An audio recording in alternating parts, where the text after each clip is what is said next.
जय जय रघुवीर समर्थ. शुका सारिखे पूर्ण वैराग्य जाचे, वसिष्ठा परी ज्ञान योगेश्वराचे, कवी वाल्मिका सारिखा मान्य ईसा, नमस्कार माझा सद्गुरु रामदासा. जय जय रघुवीर समर्थ. सर्व भक्तांच्या चरणी वंदन करतो. सर्वांना सुप्रभात. आपण ह्या सकाळच्या चिंतनामध्ये मनाच्या श्लोकाच्या आधारे आपण स्वतःला वळण द्यायचा प्रयत्न करतोय. मनाची शते ऐकता दोष जाती, मती मंदते साधना योग्य होती. माझ्यातील दोष जाऊ देत आणि मी साधनेला योग्य होऊ देत. मला साध्य करायचंय जे ते कुठल्याही प्रकारचं असो, ते साध्य करण्यासाठी म्हणून मला काही ना काही गोष्टी सोडाव्या लागतात. मग इथे समर्थ म्हणतात, आपण गमूपंथ अनंत या राघवाचा, त्या राघवापर्यंत जायचंय. मग काय काय सोडावं लागेल? आपल्यातील सर्व विकार सोडावे लागतील. ज्या ज्या चुकीच्या गोष्टी आहेत त्या सगळ्या सोडाव्या लागतील. त्या जोपर्यंत मी सोडत नाही तोपर्यंत मी त्या मार्गात पुढेच सरकत नाही. असं आहे की मला इथून समजा महाराष्ट्रातून दिल्लीपर्यंत जायचं आहे, तर मी महाराष्ट्रामध्ये माझ्या ज्या गावामध्ये आहे ते गावच जर सोडायला तयार नसेल तर मी पुढे जाणार कसं?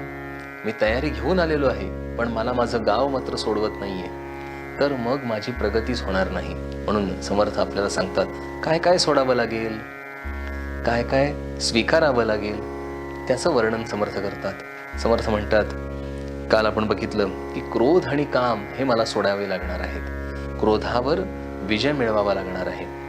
इथे विजय क्रोधावर मिळवायचा याचा अर्थ क्रोध नष्ट करायचा असा अर्थ घ्यायचा नाहीये. एखाद्यावर ताबा असणे याचा अर्थ ती गोष्ट नष्ट करणे असा अर्थ होत नाही, तर मला जितकी हवी आहे आणि जितकी मला त्याचा वापर करायचा आहे तितका मी करू शकणे याचा अर्थ ताबा आहे. म्हणजे मला क्रोधावर ताबा हवा याचा सरळ अर्थ असा आहे की मी ज्या ठिकाणी मला क्रोध करायचा आहे त्या ठिकाणी करू शकलो पाहिजे. जितका करायचा आहे तितका मी करू शकलो पाहिजे. आणि जेव्हा मला त्याला थांबवायचं आहे त्याला मला थांबवता आलं पाहिजे. त्याला म्हणायचं ताबा.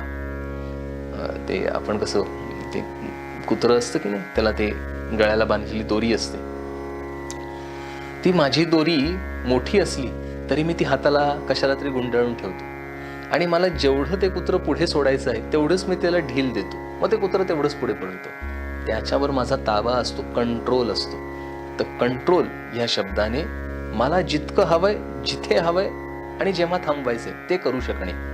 मग समर्थ इथे म्हणतात, आपल्याला आता जसा हा क्रोधाचा भाग आहे तसंच इतर विकार आहेत. काम, क्रोध, लोभ, मोह, मद आणि मत्सर हे 6 विकार सांगितलेले आहेत, ज्याने मनुष्याची हानी होत असते प्रत्यक्षात. ह्यातील मद आणि मत्सर या दोघांबद्दल समर्थ म्हणतात, नको रे मदा सर्वदा अंगीकारू. मद या शब्दाने मस्ती असं धरायचं. आपण मस्ती असते कुठल्या तरी गोष्टीची. सामान्यपणे माझ्या शरीराची मला मस्ती असते.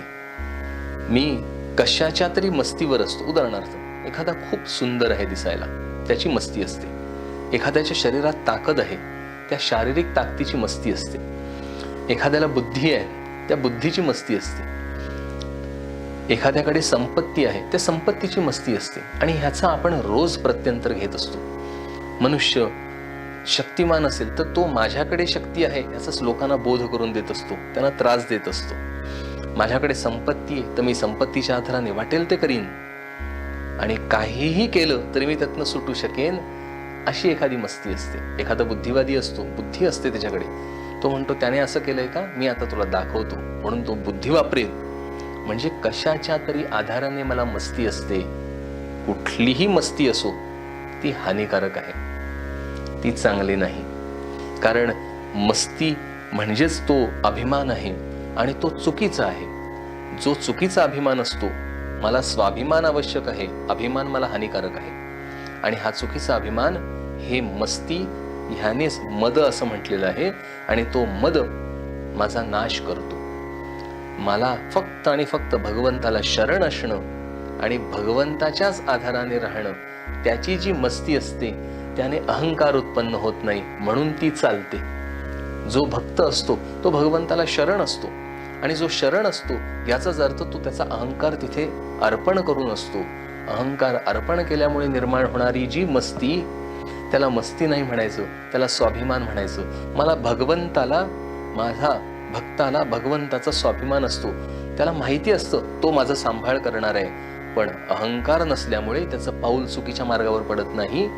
इतर कुठल्याही गोष्टीचा अभिमान माझ्या अहंकाराला पोचतो आणि म्हणून पाऊल चुकीचं पडू शकतं, त्याने माझी हानी होते. म्हणून समर्थ म्हणतात, मदाचा अंगीकार करू नकोस.